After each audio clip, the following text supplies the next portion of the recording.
and people were so mean. Yeah, they don't pull punches on Reddit. There is no filters. It is raw. It is interesting reading, but if you are sensitive, maybe not for you. You just need to be an observer. 1 in 3 posts was from a vendor, tech builder, or a marketer. Trying to sell a shiny thing Exactly. to the agents to solve their problem. We've got to stop trying to automate the relationship building part of our job. It's gross. Honestly, I would say 50% of the time, the other agents are way harder than my clients. Does say that the most engaged posts weren't about strategy or wins. They were about confusion, hurt feelings, and feeling lost. You're actually in a better position than many new agents because you don't have the pressure of needing real estate to pay your bills. Hi, y'all. Welcome to Hustle Humbly. We're Alyssa and Katie, 2 active realtors in the Baton Rouge market. We work for 2 different companies where we should be competitors, but we have chosen community over competition. The goal of our podcast is to encourage you to find your own way in business. So stop comparing yourself and start embracing your strengths. Hi, Alyssa. Hey, Katie. Welcome to episode 366, where we're spilling the tea. I brought my iced tea with me. If I spill this during the episode, that would be real sad. I'm going to be real mad. Jay would be real mad. It was the end of the pitcher, too. Oh, yeah. And it's so tasty. But what real estate tea. What tea are we spilling today? Well, we did a deep dive into Reddit. Yeah, we went to specifically. Reddit. Maybe you're a Reddit user, maybe you're not. I will say the times I'm most often using Reddit, I don't go to Reddit and just scroll. I don't follow any But people do. subreddits. People do. I don't. But you can choose like a topic and then you follow what's called a subreddit if you're not familiar with Reddit. And so Jay is a big user of Reddit. The only time I ever go to it is if I'm looking for like a review of a product and then there's a Reddit thread. I'm like, yes, please. Yes. I need to know what these people are saying. I think that's why I have avoided Reddit, because I think I posted in it one time asking advice on something and people were so mean. Yeah, they don't pull punches on Reddit. There is no filters. It is raw. It is interesting reading, but if you are sensitive, maybe not for you. You just need to be an observer. Right. Well, good news. He went in for us because he's the expert and went through the subreddit that's called realtor, realtors, plural, and real estate agents. Okay. From 2025 and 2026. All the posts. We wanted to know what the people are talking about. What are y'all talking about? And we don't ever go there, so we needed to know what's up.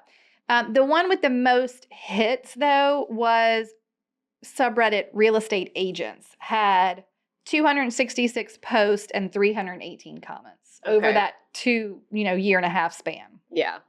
And interestingly, 1 in 3 posts was from a vendor, tech builder, or a marketer. Trying to sell a shiny thing Exactly. to the agents to solve their problem. So doesn't that volume tell you something? They're like, wow, these real estate agents have problems. We could make money off of this. Yeah, exactly. How can we make money off of these agents? We know where to find them. They're in this subreddit. Yeah, and they're putting their struggles out there so we know what to sell them. Exactly. We're asking for it. We were clearly asking for it. It does say that the most engaged posts weren't about strategy or wins. They were about confusion, hurt feelings, and feeling lost. I mean, good news is good news, but there's not a lot to comment on outside of congratulations. Look, nobody runs over to Reddit when they're having a great real estate day. I just wanted to say how much I love my job. People would be like, get out of here. What are you doing here, you crazy person? People tend to take to Reddit when they have an issue. Yeah, and it seems that the marketers are just using Reddit as a way to like track you and sell you something.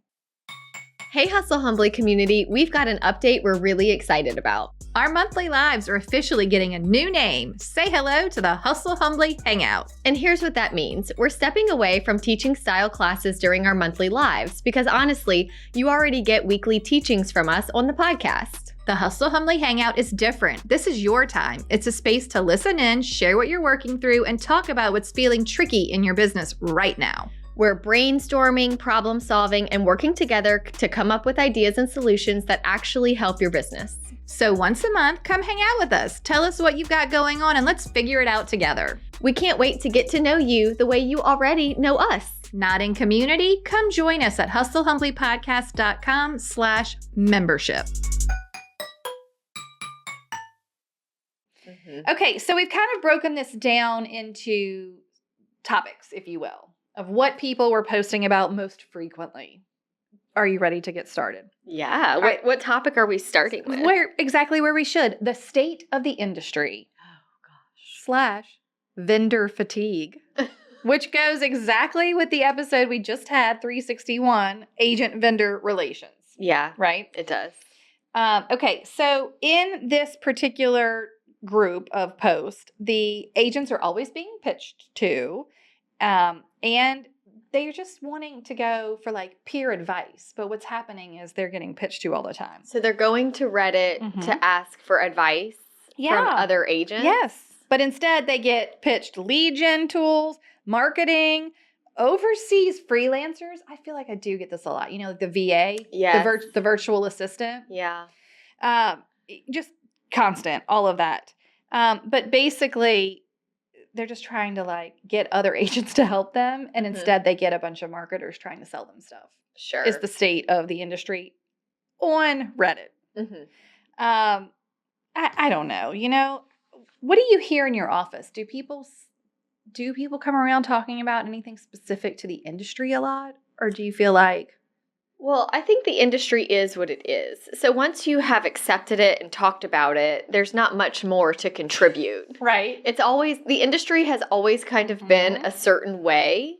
You and I didn't always feel like we fit into that box, which is why we started Hustle Humbly.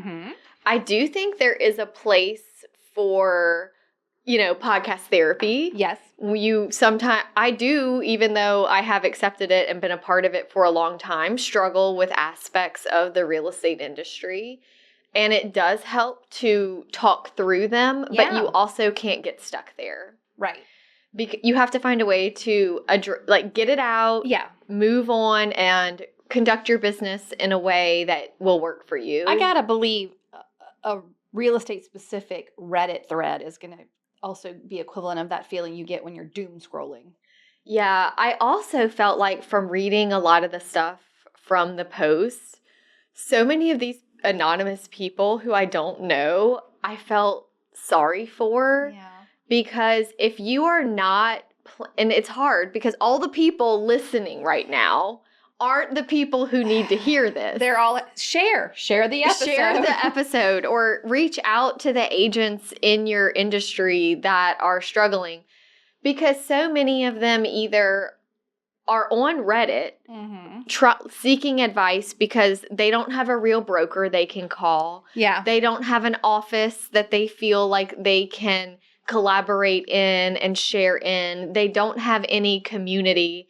And I can honestly say, if I didn't have any of that, I don't know that I would still be in real estate. It'd be really hard to be happy and fulfilled in your career. Correct. If you felt like you were always lost and drowning. Yeah, definitely. It's just really hard.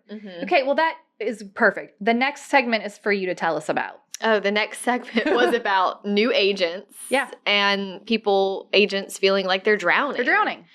And this conversation, the amount of new agents commenting in this Reddit thread made me sad. Yeah. I've said this before, but my broker, Connie, is like, I don't ever want to see y'all posting. But that's because she's available. I know. That's the difference. I know. She's like, but even Connie is like, it would embarrass me if you posted a question in a Facebook group where all these other agents are in there, because it makes it look like you don't know what you're talking about and your company, your broker doesn't know what they're talking about. Yeah.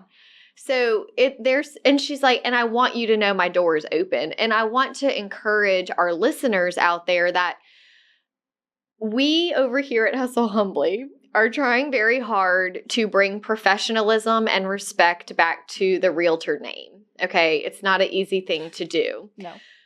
I don't know if agents forget that the public can also read what you put on the internet. Right. But why would you go out there and just write some of the things that are being written with the struggles you're having and expect the industry to be respected? Yeah. Mm-hmm. So it's something to think about. And I get it. I mean, but there's a place to share struggles. And if you haven't found it, you need to keep looking. Yeah. But, think about if you were in corporate America or you get interviewed for a job, you meet the qualifications, they decide you're a fit, they hire you.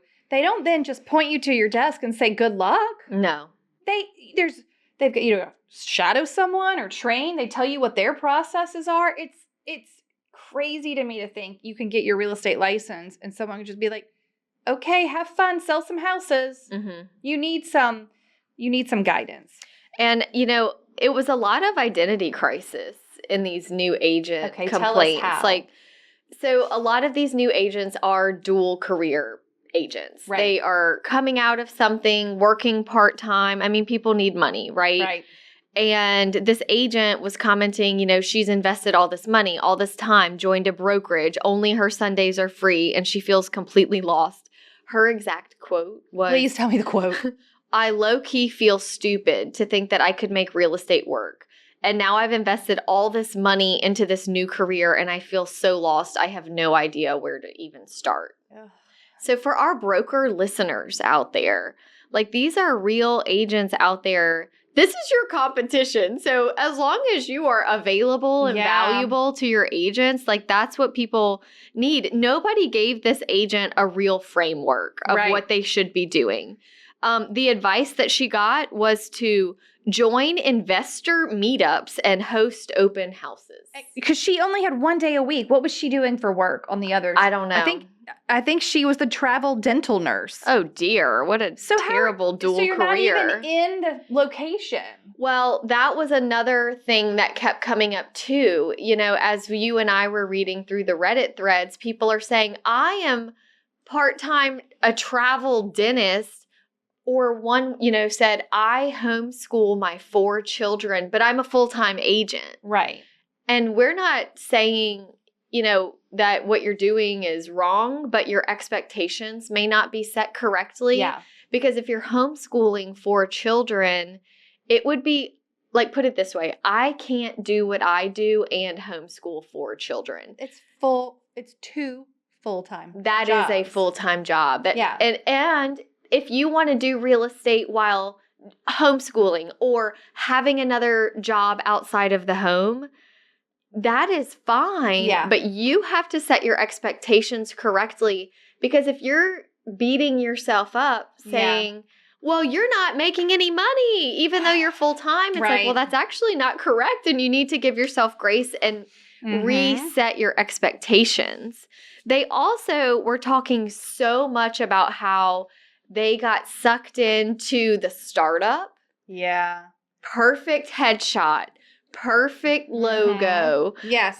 Get my signs. Get my business card.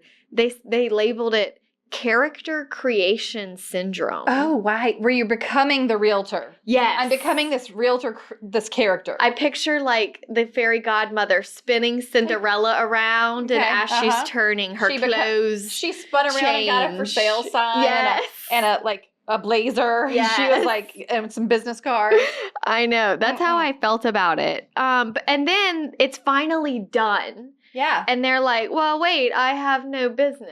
And you put all this time and money into it. Mm-hmm. So then you're like, the law of sunk costs? Yeah. That you're like, well, when do I say that I've given it my all and it's not a fit? Which is why we try to prepare agents for 3 years. Right. Of doing what you're supposed to be doing and working. It reminds me of the analogy of getting married. Yeah. Here's how it goes. Okay. You get engaged and it's all over the internet and everyone's like, oh my gosh, congratulations. We're so happy for you. Oh, let me see the ring. Pictures everywhere. Okay. Then you have this wedding that costs an astronomical amount of money, and everybody's there and everybody's so happy for you. And then you honeymoon and it's just like paradise and you're so excited and the future is bright. Right. And then you get back home and nobody cares at all. They're like, so what? We're all married. Yeah, we're all married. Welcome. Enjoy. It's not always paradise.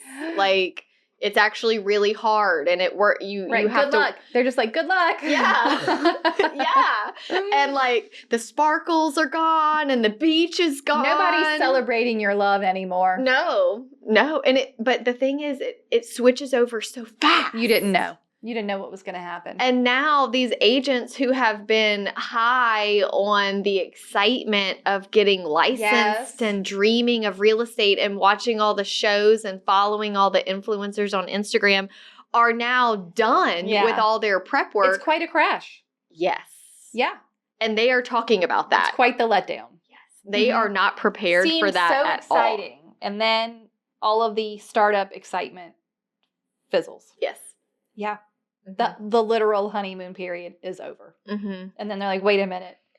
I don't actually have any business. And no surprise, the comments weren't helpful. Okay. They were discussing matte versus glossy business cards. Shut up. Yeah. Like, this is not going to be... Non-issue, doesn't even matter at all. I have not had business cards in 4 years. Yeah.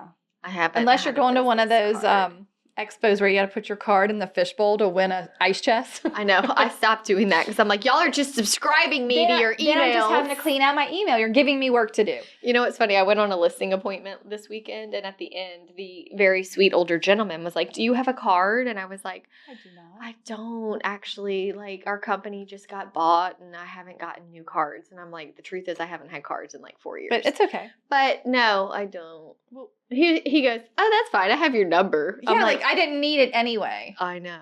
Okay, thanks, sir. Any other quotes from the new agents or drowning department? Building the image of a successful agent doesn't actually create success.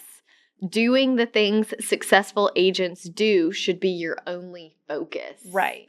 That was probably the only good nugget of wisdom. Instead of dressing for the job you want, you should be more worried about mimicking the behaviors of people who are successful at the job that you want. And we found one more broker who was giving advice that was buried in the comment that I thought was good. But ask how many agents who joined in the last 2 years are still here and actually producing. Right. What are they doing? Retention and production tell you everything that the pitch deck never will. Yeah.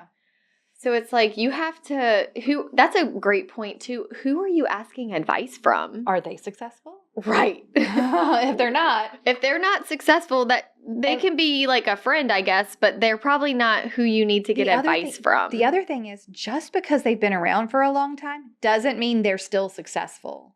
Right. Okay. What episodes do they need to go to if they want to? We have some episodes that if you find yourself or know some agents in this position. Episode 356 is mistakes that new agents make. And we just recorded this episode and I thought it was so helpful. Episode 336, growing realtor confidence those first 3 years. Okay. And then episode 103 is just new agent 101. I like that one. Yeah. Okay, perfect. Thank you. Okay, next topic in the Reddit threads was a commission situation that made everyone angry. Oh. Are you ready to hear what everyone was angry about? I love that we don't plan this ahead of time. Why? Because you're like, I want to hear. Yes, please tell me. Why are they so angry? Okay, one agent posted, I feel scammed. An agent posted The agent posted. She said she closed $1 million listing referred by her brokerage. The brokerage took a 50% referral split. Jeez. Plus their standard 80-20 cut on what remained. So she walked away with a 30% commission, on the commission on the deal she did. Now, they gave her so I guess the way that particular brokerage was set up, if they gave her the referral, the lead, they took 50%, but then they also did their regular commission split. 80-20. I have a comment about this. Please, let's hear it. I think agents are so desperate for any kind of business. There's no way you should have found out this information at the closing table. No. A referral agreement should have been signed. How did you not know that this was your broker policy? Yeah. Like, before you just say yes to something, like I've been getting lots of calls lately of agents trying to refer stuff to me. Yeah. And I'm like, listen, I can't take this client. Yeah. And maybe at the beginning, she just was like, I need the lead, right? Yeah. Need the lead. Yeah. She's wearing a big sign on my forehead. But she says, the quote was, I worked so hard for my broker to pay me 30% on the deal. So maybe we thought it wasn't going to be difficult. Maybe that was one of her first gigs. I don't know. And look, those first deals, you are learning on the job. But my whole point is you should have just at least known what you were getting into so that your expectations are set properly. Right? Okay. Well, great. That leads right into the next one. But first, I want to let you know, the comments on this poor girl's post weren't just sympathy. Agents were confirming this is a pattern. Yeah, and that understanding your splits before you take referrals is really important, just like you said. So important. Okay. Yeah. Now, a different agent was trying to leave their brokerage at 7 months in and discovered their contract was a 12-month affiliation requirement plus a 2-month notice period. Oh, dear. And had no real clarity on what the enforceability was, but they had signed it. So they were like, I don't know what to do. Also, think about how awkward. You have to give 2 months notice that you're leaving. Yeah. That is really awkward. No, but basically the problem is that agents don't know what they're signing up for. No. No clue. Okay, so if you want an episode that would help you with this, 26, one of my favorites, everything we wished we knew before we started. Oh, yeah. So much money talk in there. Really getting an idea of what happens. Okay, what do you have next? Well, the next topic that generated a lot of activity is when your friend uses another agent. And boy, do we talk about this a lot. Yes, and this thread was very emotional. Rightfully so. The comments were actually a little bit warmer. So even the commenters were like, it does hurt when that happens. It happens. And I think there's more sympathy here because it's not always as black and white as why didn't you know your referral agreement? Yeah. Like sometimes you did everything right and your friend still uses another agent. Yeah. An agent posted that his best friend, someone who he'd helped prepare for years, whose mother he helped buy a home, went under contract with a Zillow agent without telling him. He said, that was the first thing I thought about. His friend tried to soften it with, it all happened so fast. But even that has happened to you. That has happened to me as a seasoned agent. In the last 5 years, I have had that happen. And they say it all happened so fast. And the agent was so aggressive. And then they said, I have to use them because they showed me All right, I want to say something about this. I want y'all to know, and if you are a agent that buys Zillow leads and are listening, that's all fine and good. But for the rest of us who, like this poor fella, helped his best friend work for a long time to prep his house, had worked with the mom, thought he was going to work with him. Zillow agents are trained to do anything to get that showing to turn into a buyer on that house so that they can be like, if you want this house, just like they did it to you. And the only way we can combat that as agents who don't want to lose our referral business or our repeat business is to be so clear about how the process works. The moment you know your best friend is going to be buying with you. If he's like, I definitely want to use you to buy, just be like, okay, great. Listen, where do you search? Is it on, make it super casual. Is it on Zillow? Yes. Or is it on where? Just tell me where you're searching. Just want you to know that if you click buttons on those websites, you might get hooked up with another agent and then we might not get a chance to work together. Yeah. Just make it not a weird thing. You just have to, and you need to be going over the buyer rules. Yes. You know what? I just had this happen where I have a lady I have been working with. She has a very difficult budget. Okay. And we have been looking for such a long time. Well, I did a buyer consultation with her. We went over buyer rules. We have our buyer rep signed. Everything good. On our buyer rules and our templates, it has on there, when you see a house you like, never click a button, never call a sign. I am your person. And she has been so great. Okay. Last week, we haven't had our consultation. It was 4 months ago. She's forgetting the rules? She's like, oh my gosh, she's texting me. I emailed you, but I have to text you because this house just came on the market. I think it's the one. Can we go today after work? I already clicked the request an appointment button. Don't. And I went, stop. What are you doing? She's paying, and I went, remember, we don't. And she was like, I'm so sorry. I forgot. I said, well, listen, they're going to be calling you. And she's like, I just won't answer. I said, you don't understand. They are going to call you until you answer and say, I made a mistake. I have an agent. Don't call me. Stop calling me. And she said, you are so right. For 3 days, I was receiving phone calls because I'm not good with confrontation. And she never answered. And I didn't answer. But finally I answered and I told them what you said and they have stopped. And I was like, yes. It's a reminder that if you right now, everybody listening, if you have been working with a buyer for a few months, revisit those buyer rules, all of them, and just say, hey, I know it's been a minute since we had our consultation. I just wanted to remind you of a few things. Yeah. Also, remind you, we're under a contract. Yes. You have to call me. Mm-hmm. Also be checking those expiration dates, people, because it's taking a while for some people to find what they need. Yeah. And this poor agent said that he was so hurt and shocked, he didn't know how to handle the friendship. That's the worst. And thank God we just did episode 334, What to Say When Friends or Family Use Another Agent. It is the topic, and it deep dives into relationships over transactions and that, real estate karma, right? That person could be back. Yeah. Don't lose the friendship and the future business of him having to sell that house one day in 10 years. Yeah. That's your future business, and it's not worth losing a friend over. But episode 334 is such a good one if you have been through this. What made this thread different, like we said, is that people were more caring. All sorts of different agents have been through this. I'll almost say everyone. Even the vendors. We're like the mortgage lenders. It's happened to me. Yeah. Yeah. It's happened to everybody. So the pain point, it shows up, and it's something that we all have in common. Yeah. And it's not something that you outgrow per se. As you treat your business like a business and keep your processes in place where you are having consultations and going over rules, it should become less and less and less. But it still happens. Correct. Yeah. Also, episode 39, an oldie, is about how to deal with rejection and if you have a fear of your sphere. Oh, yeah. Like you're scared to talk about real estate in front of your people because you don't want to be air quote salesy. And yet you're going to get your feelings hurt when they don't use you. Exactly. Yeah. Can't do both. So those are the 2 episodes that we have for those friends. Perfect. Next topic. The listing problem, actually the listening problem that cost an agent a listing. Oh. It was a listing and a listening problem. This is a 3rd-year agent. Okay.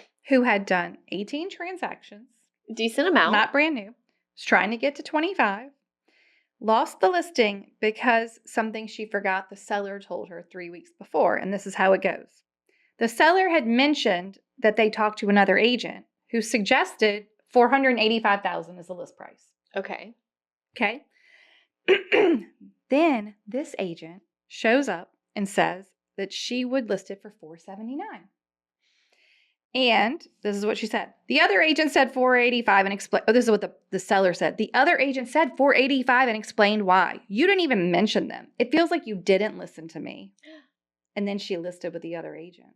Whoa. It wasn't even like she said more and you said less. I'm listing with hers. Like she was like, I told you they said this and you didn't even talk about why you the came discrepancy. Up. Right.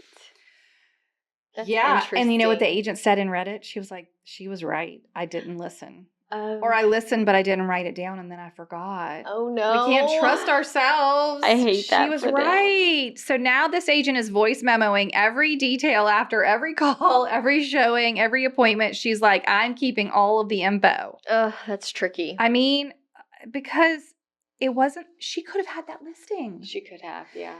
And I look, she was accountable. She said she was right. I didn't listen. Or I forgot. You know, sometimes you forget things. I hate that feeling when they say it again and you're like, oh shoot, you definitely told me that before. Say that, yeah. I hate that feeling. And then I think you're just at the mercy of the client. And are they someone that is graceful, or are they someone that is feels turned off? Right. It could happen. Look, everyone makes mistakes. Yes. Everyone makes mistakes. Apparently, the comment section then sort of devolved into a chat about CRMs and where to keep all these details. Yeah. But even then. Yeah. Are those details readily accessible? Are they Right. easy to get to? Or Having do you that- have to go to an app, click on a name, click on a folder, find the notes section, read what you wrote? Exactly. It's like, as a recovering over-organizer, it's like you have to keep things so simple. Right. As if this girl was going to have open her CRM during her listing appointment. No. I honestly don't know. And I still go back to my sweet little paper. I mean, I have a paper where I wrote down everything they said. Mhm. Even if you wanted to record a voice memo or something and just have a quick bullet pointed list. Yeah.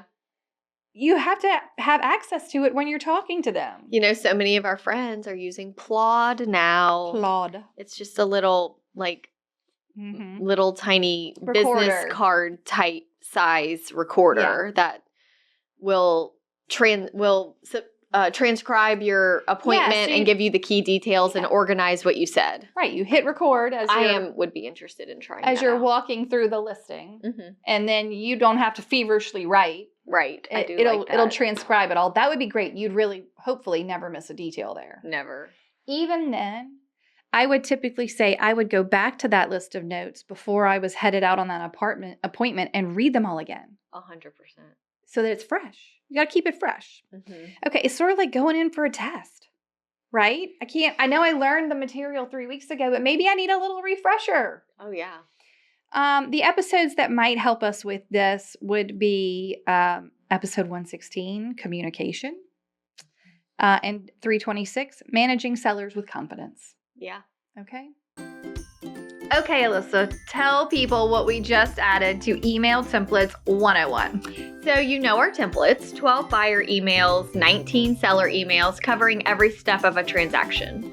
The ones that make you sound like you have your life together, even on the days that you don't? Right. Well, now they work with Claude, the AI tool, and I want to be really clear about what that actually does because it is not rewriting our templates. No way. Our wording stays exactly as is. That's the whole point. Exactly. What Claude does is help you set your templates up once with your name, your market, your voice, and your business details. Then, for every new client after that, you just give Claude the transaction details and it builds out your client emails with a checklist and send dates already mapped out to your timeline for that transaction.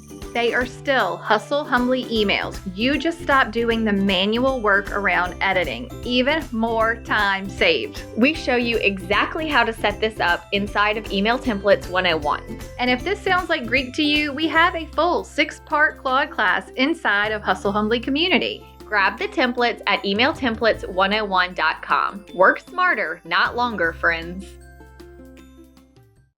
All right, what's your next one? Well, of course, this had to come up, social media. And the social media conversation was very messy. It was?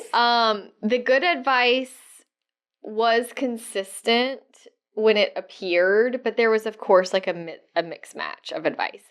The biggest thing agents seem to be doing is figuring out what platforms they should be focusing on. Okay.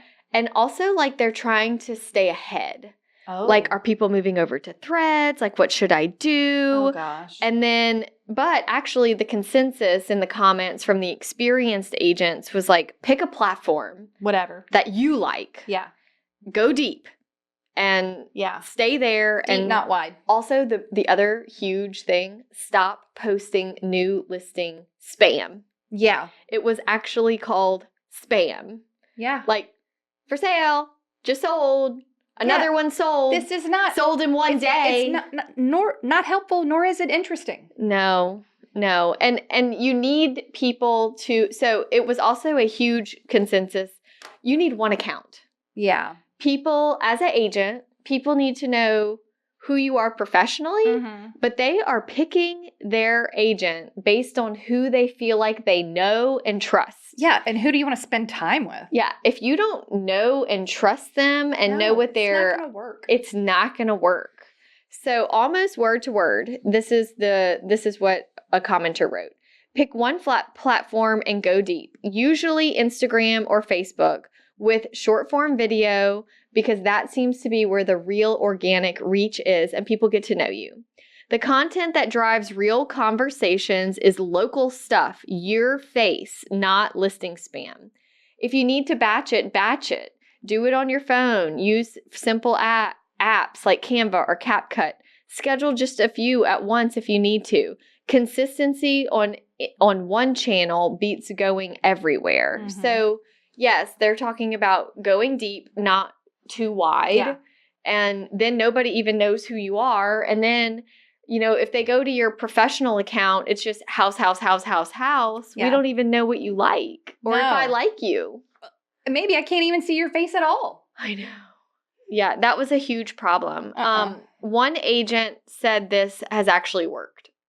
Okay. I got all my business from Instagram when I was new, just from consistently showing up, posting about myself and my business. And then another agent added about TikTok. Agents I know directly have been closing deals from there, but they do post very consistently. And that's sort of like a vibe attracts your tribe thing. Yeah. Like, I'm not on TikTok, but I don't think my people are on TikTok looking for an agent. Yeah. But some people do. They, Mhm. I have friends that like TikTok, but it's just everything is going to be what it is. But agents say that the biggest thing that wastes their time is anything that is overly polished or looks like a generic post. Yeah. Those are just out the door. It's pointless. Like, this is not It's pointless. Just post nothing, actually. Yeah, right. Probably better. Post nothing. Be more mysterious. So we have some episodes, a lot of social media episodes. Okay. If you need inspiration. Episode 343, the mindset shift. Episodes 301, 308, and 274 Okay. are our core episodes. Okay. Love it. Pretty recent ones. Yeah. All right. Next topic. We've sort of touched on this, but the CRM chaos and the automation problem. Oh my gosh, Oh the my automation. Lord. This came up a bunch of times. And basically, agents are drowning in CRM options, switching constantly, not using what they have. Y'all, I know we have said this a million times on this show. This is data from what actual agents on Reddit are talking about. Yeah. We are not making this up. It is just crazy how many times people are asking what's the right CRM, making a switch, don't use what they have anyway. Ugh. All right, so here's one of the agents' comments. My biggest complaint about the CRMs we've tried is the automation as a default. This is where it gets crazy. I signed myself up as a lead in every one of them and received messages from myself that I not only did not send, but I had no idea were being sent out, and I never would have sent. 100%. We've got to stop trying to automate the relationship building part of our job. It's gross. And I think even if you are using your broker's CRM, you need to know that your information, your client's information, it's not private. And that big, huge database belongs to your broker.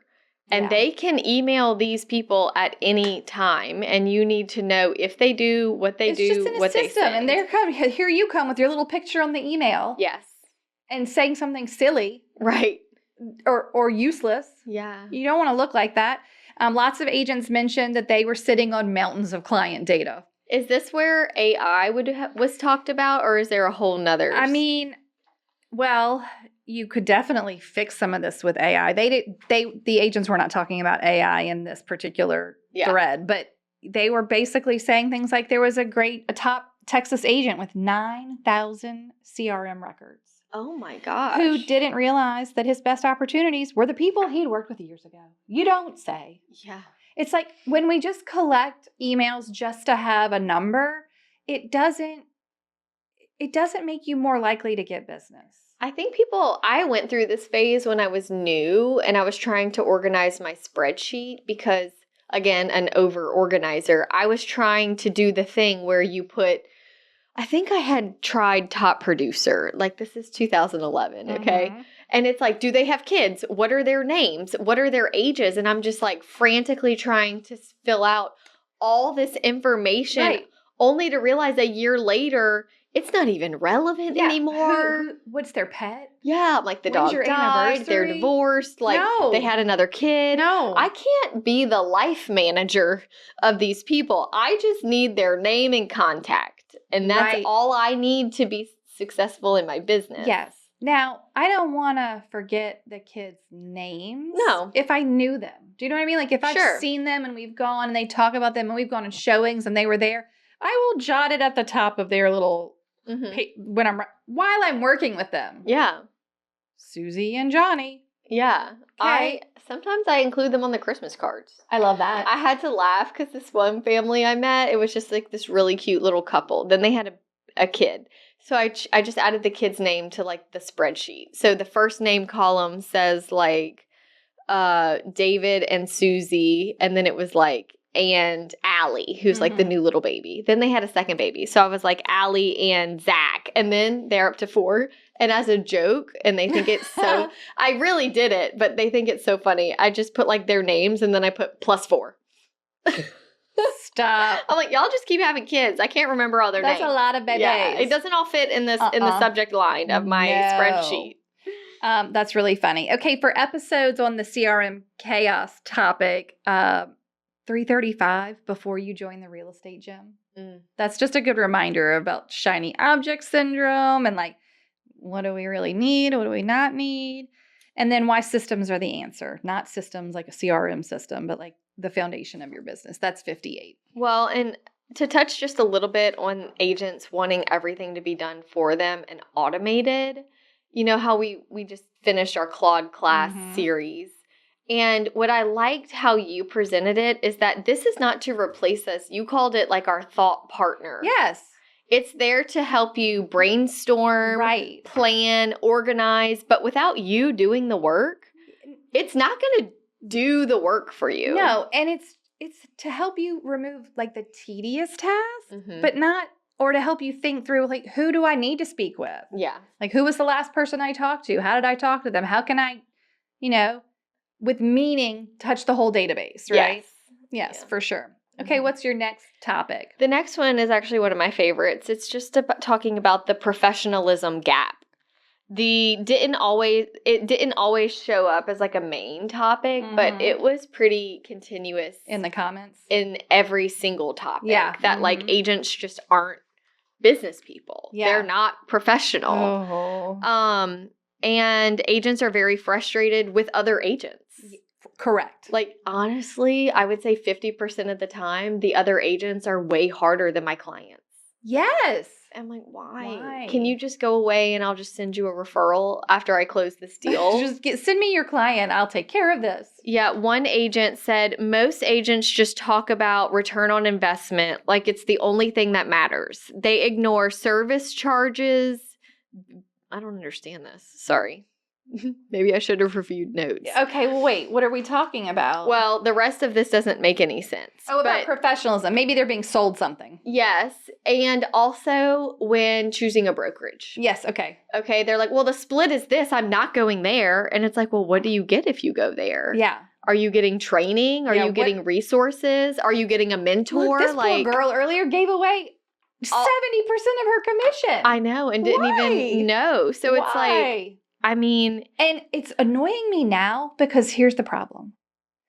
We can no longer say you need to be a full-time agent because full-time agents cannot make a living wage. Yeah. So I'm like, I'm annoyed because I want the professionalism that comes with full-time agents, but I don't know how to help people be full-time agents. Well, they're so concerned. They're stepping over dollars to pick up pennies. Yeah. And they want to go to the cheapest place and they want to do the bare minimum.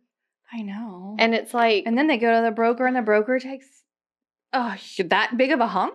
But you always say too, like 100% of no closings is nothing. But here's my thing as the broker, and I'll get off of this. Why would you? I couldn't sleep at night if I was the broker who sent an agent off to do the amount of work that I know is required, and then they only got 30%. I cannot. Right. I'm sorry. Anything else on professionalism? Agents are not good at having hard emotional conversations with clients. They are not good at explaining the current state of the market. They are not good at telling sellers what they need to do to prepare their home. Yeah. They are not good at talking to their buyers about money. Wow. Sounds like a lot of things we've talked about here. There is a huge professionalism gap. But you know what is hard? I will, with some empathy and sympathy, say the sellers and the buyers are emotional. If I was just going to do some other corporate job, it's a lot less emotions involved. Yeah. So we want you to be professional, but sometimes it is hard to maintain the professionalism when you're dealing with really amped up emotional parties. And it happens, other agents emotional. Now that's annoying. But when the buyers and the sellers are, like, I get it. Yeah. It's your house. It's your house. It's your money. It's your inheritance. Like, there's so many situations. There's a divorce. Yeah. Like, so many things that we are helping people navigate really big feelings. And you have to be, what is the Bachelorette who, you have to be emotionally intelligent. Oh, God, who was it? But yes, all the time. Yeah, because you can't fall to their level. Yeah. You have to be the boss. I feel like it was Katie, maybe. Yeah. Who was just so about the emotional intelligence. Yeah, you have low emotional intelligence. Well, if you struggle here, we have some episodes for you. Episode 23 is the 3 Ps of professionalism. Episode 360 is Feel Good Stories from the Field, how to be a good co-op agent, how to be a professional. And then episode 355, treat your business like a business. Yes, please. Yeah. Okay, the last topic breakdown we've already kind of touched on, so I'm not going to dive into it deep. But the dual career agent, the most underserved person around, because no one's really talking to these poor agents who are like, I've got to do 2 things. We already talked about our travel nurse friend who, was having some struggles. But what? It makes me think of he's just not that into you. When she's like, maybe he's not calling me because he went out of town. And they're like, he's a real estate agent. His job is to stay in town. Right. This shit. It would be real hard to be a travel nurse. The best, though, advice she got or comment she got was, you're actually in a better position than many new agents because you don't have the pressure of needing real estate to pay your bills immediately. So stop worrying about it and just focus on getting, some business. I'm like, that's true. We have to look at the bright side sometimes. Yeah. But basically no one is out there giving a roadmap for these part-time agents, and I'm not going to be the one to do it. No, we are hoping that to bring professionalism back to the realtor brand, I wouldn't want a part-time attorney. No. Like, I want a full-time or a professional. part-time accountant. Right. You want someone who's specialized in the field in which you've hired them for. I'm a part-time doctor. Right. Like, oh. Look, some dentists I feel like are part-time. I know. They work some very cushy hours. Yes. But that's so funny. So episode 198, we talk about side hustles that are more real estate focused. So you can at least be in the same you're immersing in real estate, maybe even learning new things while making some money to float you. Okay, so here's the end of this. You don't have any more, right? No. Okay. If you were listening and you thought, you've missed some things agents in my market are talking about, will you send us a message? I would love to do another episode on this with what are agents talking about near you? Not Reddit, like but geographically. Spill the tea. Are you in like a Facebook group? What's the drama? Like, what are people talking about where you are? So you can just email us at team@hustlehumblypodcast.com. Yeah. Which is also where we got this toast you're about to share. Yeah, I can't wait. I don't think you put on here where they are from. It's not in her signature? No. I'll look it up while you read it. I do. I want to know. I love to know where our toasts come from. Hey, no worries. You start and I'll find out. Okay. Hi, Katie and Alyssa. I'm Melissa. I've been a realtor for 3 years, but recently moved to a new brokerage. There have been so many times since making the switch that I have thought to myself, this is the space I needed to grow. The camaraderie, support, and uplifting spirit make me want to be in the office every day, which is a lot for someone who can technically work remotely, because I'm also a transaction coordinator. Okay. Our office is truly a special place that knows how to come together, lift each other up, and value agents regardless of their experience, thanks to our incredible staff, Tracy, Bill, Kelsey, and Bree. I am proud of the principled, dedicated people I work with every single day and count myself lucky to learn from them. So here's a toast for Merle, who I know listens to your show. Hi, Merle. Lisa, my mentor guru on TC work, our broker in charge, Kelsey, and the amazing agents at Keller Williams Mountain Partners. Good news. I know where that is. Where? In Hendersonville, North Carolina. Nice! And to my TC agents who hire me, I appreciate y'all's trust with your clients. So cheers to everyone from Melissa. Oh, thanks, Melissa. That was good. That was so great. Perfect for this. And look, I love that she had a real estate related side hustle. Yeah, and she has mentors and support. I mean, Perfect toast. Yeah, that's what y'all need. That's what y'all need. Couldn't have gone any better. Reach out to Melissa. Find out how she found that. Yeah. Okay, that's it for today. Sounds good. Okay, bye. Wait, before you go, if you enjoyed this episode and if we brought you value, take a minute to rate the show, leave a review, or drop a comment. We are giving away our best stuff for free. Find it at hustlehumblypodcast.com/freebies. We'd also love to see you in Hustle Humbly community. Join us there at hustlehumblypodcast.com/membership. We love chatting with you in our DMs. Find us on social media at Hustle Humbly Podcast and say hello. If you have an episode topic or someone you'd like to toast on the show, please email us at teen@hustlehumblypodcast.com. Thank you so much for tuning in to the Hustle Humbly Podcast. See you next week.